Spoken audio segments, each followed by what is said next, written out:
So when someone submits a quiz assignment, you can go around and access that out from the classwork section or from the stream section as well, if you view it out right here.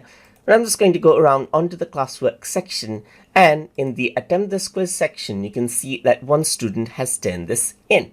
So if I were to go around and click, then you can see that one student has turned this in right here. And you can go around and see that it is still accepting suggestions if other students submit it right here. If I were to click on this, then what happens is that I get to view the submission right here. So I can see that there's two responses.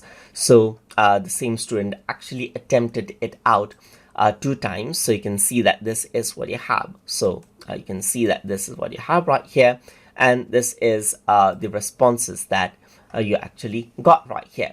And in the first attempt, you will be able to see that this the student submitted it 1 time. And if I were to go around over here, we can see on the second time, this is what you have right here. So both of the times, what happens is that there's a 50% incorrect answer. So you want to grade this out after seeing the result. You can go around over here and mark it out as 50, or you can change out the grade as well. So as I were to go around and do this right here, I can access this out and return this out to the student. And I'm going to go around and say, you need to revise what you are learning. So just like this, I'm going to go around and return this, and the feedback and the marks will be sent back to the student.